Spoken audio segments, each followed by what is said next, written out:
இன்றைக்கும் பறிக்கலாம் அப்படின்னு வந்திருக்கோம். இந்த ஒரே செடியில் தான் அவ்வளோ பூ பூத்து நேற்று. இன்றைக்கும் பறிக்கிறோம். பறிச்சுட்டு நான் மறுபடியும் மொத்தமாக காட்டுறேன் எவ்வளோ இருக்குதுன்னு. இது வந்து செடி தான், இது செடி வகை தான். இது இதில் வேலிக்கிட்டதுனால இப்படி இது கொடி மாதிரி நிற்கிது. ஆனால் இது வந்து செடி வெரைட்டி தான். நிறைய பூக்கும், நல்லா பூ நிறைய பூக்கும், பெருசு பெருசாக இருக்கும் பூவும். நல்லா 2 அடுக்கில் இருக்கும். நல்லா பூ பார்க்கவே அழகாக இருக்கும், அவ்வளோ பெருசாக இருக்கும் பூ.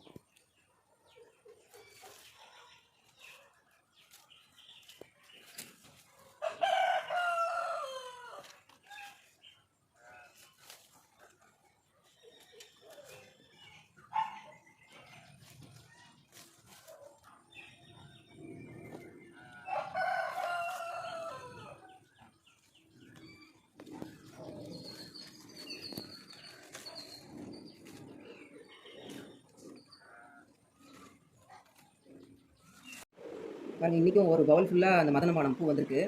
நான் கட்ட ஆரம்பிச்சிட்டேன். நேற்று 2 முழத்துக்கு மேலே இருந்தது. இப்போ பாருங்கள், கட்டி முடிச்சுட்டு உங்களுக்கு நான் மறுபடியும் காட்டுறேன் நான் எவ்வளோ பூ வந்திருக்கு இன்றைக்கின்னு. நல்ல இது வாசனையாக இருக்கும் அந்த பூ. கட்டிகிட்டு இருக்கேன் பாருங்கள், கட்ட ஆரம்பிச்சிருக்கேன். ஏன்னா விரிஞ்சிருச்சுன்னா கட்ட முடியாது, ஏதோ எல்லாம் கொட்ட ஆரம்பிக்கும் விரிஞ்சிருச்சுன்னா. அதனால தான் மொட்டை இருக்கும்போதே கட்டிடணும்னு கட்ட ஆரம்பிச்சிருக்கேன். கட்டிட்டு உங்களுக்கு நான் சொல்கிறேன்.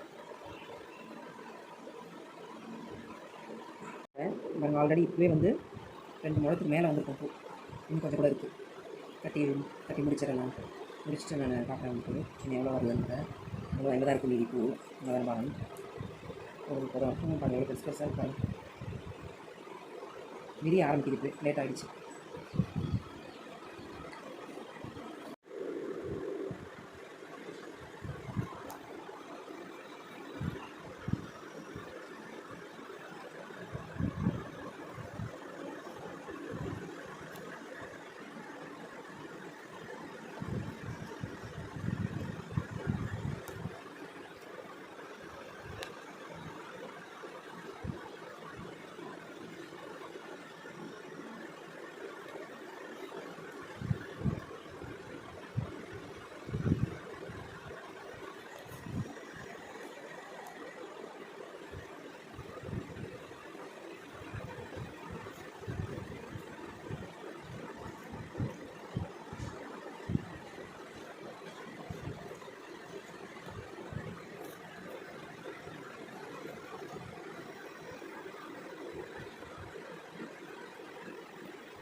கட்டி முடிச்சாச்சு. இதெல்லாம் சின்னதாக இருக்கிறது நல்லா இருக்காது.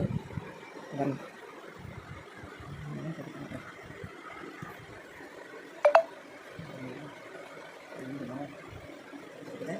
3 முழம் வந்துருக்கு. இது வந்து மதனபானம். இது பாருங்கள், இது மதுரமல்லிலாம் கட்டிருக்கு. மதுரமல்லியும் அடுக்கு மல்லியும் கட்டிக்க. இந்த பூ எவ்வளோ சின்னதாக இருக்கு பாருங்கள், மதுரமல்லி பூ. இந்த பூ ஒன்று எவ்வளோ பெருசு பெருசாக இருக்கு பாருங்கள். டிஃப்ரெண்ட் பாருங்கள், இது நீள நீளமாக போட்டு பெருசு பெருசாக இருக்குது. இது மதுரமல்லியும் அடுக்கு மல்லியும் இருக்குதுல கலந்துருக்கு எல்லாமே.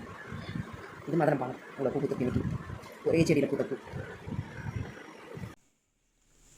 இங்கே பாருங்கள், பூ கட்டினது ஃபுல்லாக விரிய ஆரம்பிச்சிருச்சு. கிட்டத்தட்ட 3 முழம் பூ வந்திருக்கு பாருங்கள். பாருங்கள், விரிஞ்சப்புறம் எப்படி இருக்குது பாருங்கள் அந்த பூ.